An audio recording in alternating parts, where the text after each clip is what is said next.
Hi everyone, welcome to week 2 and chapter 2, where we will be covering the measurement of health and disease. Before I get started on the very short PowerPoint, I would like to bring your attention to the announcements page. I did post an announcement this morning trying to solicit feedback on instructor participation and engagement. I like to kind of get a pulse on the class early on so I know where I need to adjust as an instructor. And I know this seems to be a common complaint with online classes is that sometimes the instructor is not participating or is not fully engaged in the class.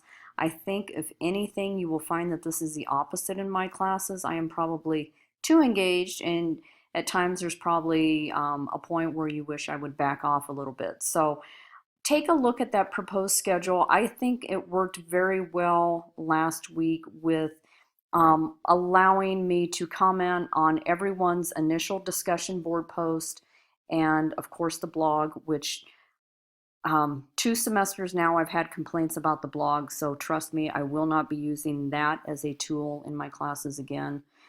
Thank you all for your feedback on that. Take a look at my proposed schedule, see if that works. If you have any questions, comments, feedback, please either utilize the Ask My Instructor link on Blackboard or feel free to send me an email. So that being said, let's dive into our very short PowerPoint. We covered a little bit last week the risk factors for certain diseases, whether they were modifiable or non-modifiable. And this will kind of continue to be a theme in week 2. I wanted to cover a little bit of terminology first. Demography is the first one, and this is the size and composition of human populations. We hear this a lot, especially when we're talking about health, when we're talking about marketing. It's used very broadly in business. What are the demographics of a particular population? So think about how you would describe the demographics of Boise, Idaho, if you are here. If you're not here, obviously, think in terms of where you are. How would you describe the demographic makeup of where you're at? Mortality. Mortality is death rate, very simply put, not a lot of fluff there. Life expectancy is the median expected age of all babies born alive. So right now, I want to say our current life expectancy in the United States, I can't remember. I want to say it's between 78 and 81. And then we've got, taking it just a little bit further, healthy life expectancy. So this is the years that number of years an individual can expect to live without disability. I think healthy life expectancy is far more important than life expectancy. It's one thing to live to 102, but it's a completely additional aspect if you're living the last 25 years of those 102 years in a state of disability. Is that a good quality of life? So think about that.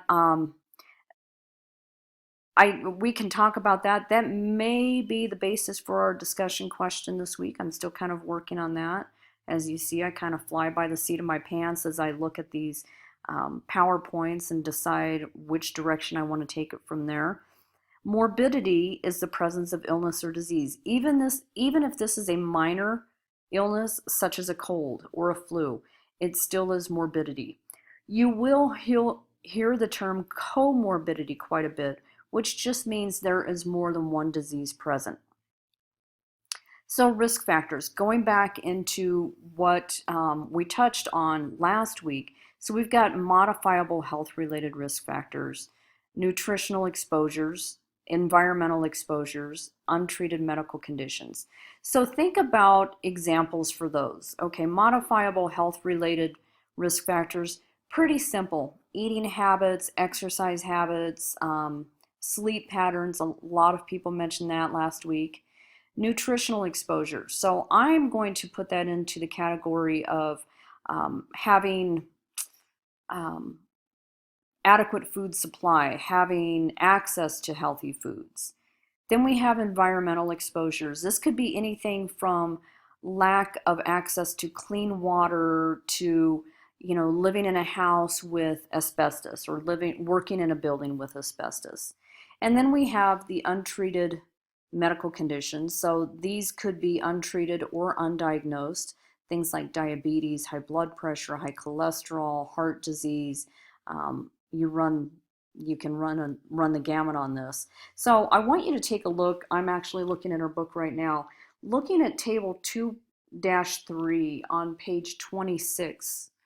I'm saying it's page 28 in the slide, but I'd like you to look at page 26 and 28. I'm sorry about that misprint there. But looking at both of those, oh my goodness.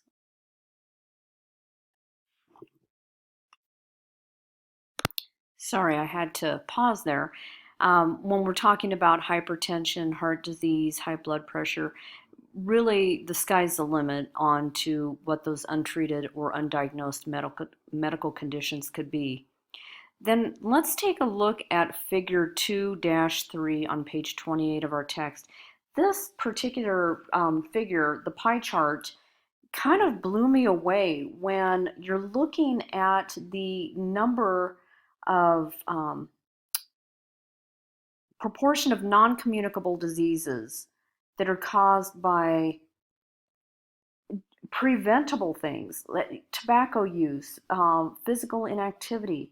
This pie chart is just mind-boggling in my opinion, and I think we as a society have to ask what is wrong with this picture? What are we doing wrong, and what do we need to do to change it? I think it's very telling, some of the things that are considered non-communicable diseases that are modifiable risk factors. So going further, classifying disease, and again, this is the end of our very short PowerPoint. You can tell that I don't love PowerPoints. I think you can only go so much information on these without them getting redundant. So when we classify disease, I'm going to skip right to non-communicable diseases. So these are non-contagious diseases. Cancer is a huge, and buzz, buzz, buzz. That will be a question on the final exam. What kind of disease is cancer? It is a non-communicable disease. Also, neuropsychiatric disorders, non-communicable. I have anxiety. I cannot transmit that to my family. It's non-communicable.